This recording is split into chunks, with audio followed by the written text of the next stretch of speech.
Hindu spiritual service foundation द्वारा 30 अगस्त को संपन्न किए जाने वाले पर्यावरण दिवस के विशिष्ट कार्यक्रम में हम सब लोग सहभागी हो रहे हैं। पर्यावरण यह शब्द आजकल बहुत सुनने को मिलता है और बोला भी जाता है, और उसका एक दिन मनाने का भी यह जो कार्यक्रम है वह भी अर्वाचीन है। उसका कारण है कि अभी तक दुनिया में जो जीवन का तरीका था या है, अभी भी बहुत मात्रा में है, प्रचलित है, वो तरीका पर्यावरण के अनुकूल नहीं है।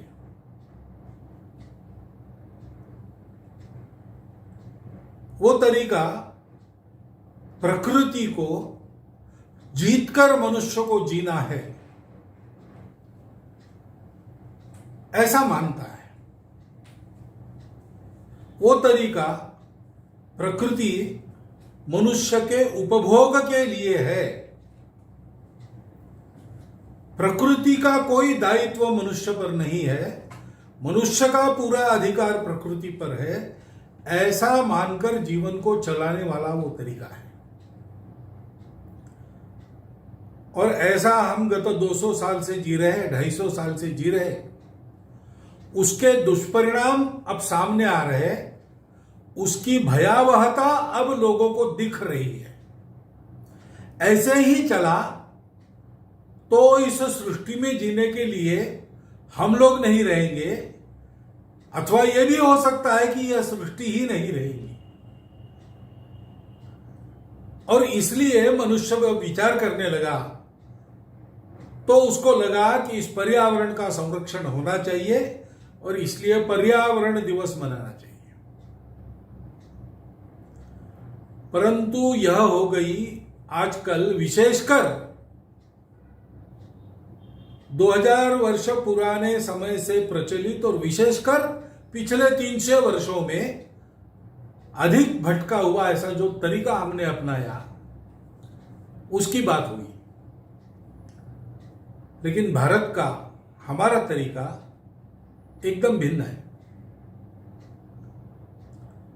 अस्तित्व के सत्य को हमारे पूर्वजों ने उसकी पूर्णता में समझ लिया,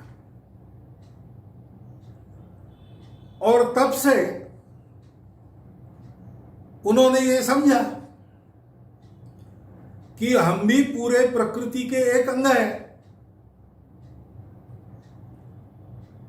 शरीर में जैसे शरीर के सब अंग काम करते हैं, तब शरीर चलता है, और जब तक शरीर चलता है तब तक ही शरीर का कोई अंग चल पाता है। शरीर में प्राण नहीं रहा तो हृदय बंद होता है, थोड़ी देर में दिमाग भी काम करना बंद कर देता है, सबसे आखिरी में अंतड़ियों के स्नायु बंद हो जाते हैं, लेकिन सभी अवयव काम करना छोड़ देते हैं, मर जाते हैं। शरीर अंगों के कार्य पर निर्भर है, अंग शरीर से मिलने वाली प्राणिक ऊर्जा पर निर्भर है। यह परस्पर संबंध सृष्टि का हमसे है, हम उसके अंग है। सृष्टि का पोषण हमारा कर्तव्य है। अपने प्राण धारणा के लिए हम सृष्टि से कुछ लेते हैं, शोषण नहीं करते, सृष्टि का दोहन करते हैं। यह जीने का तरीका हमारे पूर्वजों ने समझा, और केवल एक दिन के नाते नहीं, एक डे के नाते नहीं,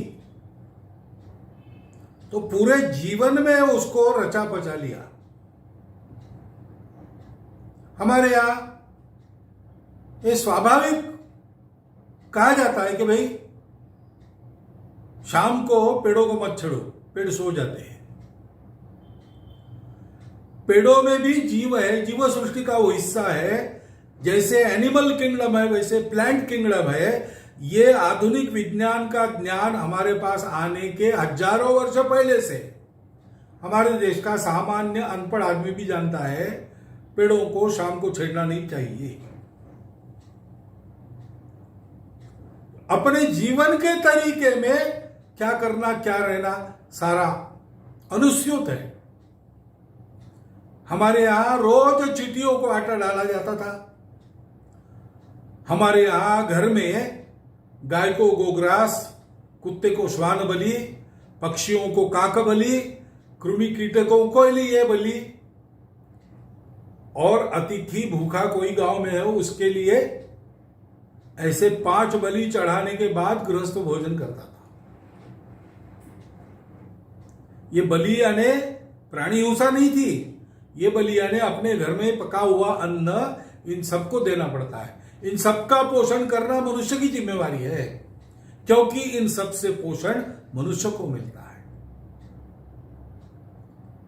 इस बात को समझकर हम जीते थे, इसलिए हमारे यहां नदियों की भी पूजा होती है, हमारे यहां वृक्षों की भी, पेड़ पौधों की, तुलसी की पूजा होती है, हमारे यहां पर्वतों की पूजा प्रदक्षिणा होती है, हमारे यहां गाय की भी पूजा होती है, सांप की भी पूजा होती है। संपूर्ण विश्व जिस एक चराचर चैतन्य से व्याप्त है, उस चैतन्य को सृष्टि के हर वस्तु में देखना, उसको श्रद्धा से देखना, आत्मीयता से देखना, उसके साथ मित्रता का व्यवहार करना और परस्पर सहयोग से सबका जीवन चले, ऐसा करना, ये जीवन का तरीका था। भगवद गीता में कहा है परस्परम भावयंतम, देवों को अच्छा व्यवहार दो, देव भी आपको अच्छा व्यवहार देंगे। परस्पर अच्छे व्यवहार के कारण सृष्टि चलती है। इस प्रकार का अपना जीवन था, लेकिन इस भटके हुए तरीके के प्रभाव में आकर हम उसको भूल गए। इसलिए आज हमको भी पर्यावरण दिन के रूप में इसको मनाकर स्मरण करना पड़ रहा है। वो करना चाहिए, अच्छी बात है। ऐसा स्मरण हर घर में होना चाहिए। ऐसे स्मरण का हमने प्रवर्तित किया हुआ इस साल का 30 अगस्त होगा, लेकिन हमारे यहां नागपंचमी है, हमारे यहां गोवर्धन पूजा है, हमारे यहां तुलसी विवाह है। इन सारे दिनों को मनाते हुए, आज के संदर्भ में उचित ढंग से मनाते हुए, हम सब लोगों को इस संस्कार को अपने पूरे जीवन में पुनर्जीवित और पुनर्संचरित करना है, जिससे नई पीढ़ी भी उसको सीखेगी, उस भाव को सीखेगी। हम भी इस प्रकृति के एक घटक है। हमको प्रकृति से पोषण पाना है, प्रकृति को जीतना नहीं। हमको स्वयं प्रकृति से पोषण पाकर प्रकृति को जिलाते रहना है।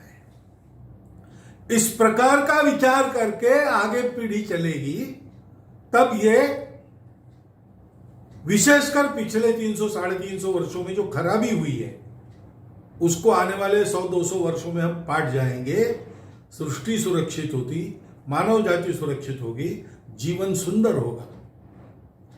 इस दिन को मनाते समय ये केवल कोई अपना एक मनोरंजन का कार्यक्रम हम कर रहे हैं ऐसा भाव न रखते हुए, संपूर्ण सृष्टि के पोषण के लिए, अपने जीवन को सुंदरता पूर्ण बनाने के लिए, सबकी उन्नति के लिए हम ये काम कर रहे हैं, ऐसा हमको भाव मन में रखना चाहिए।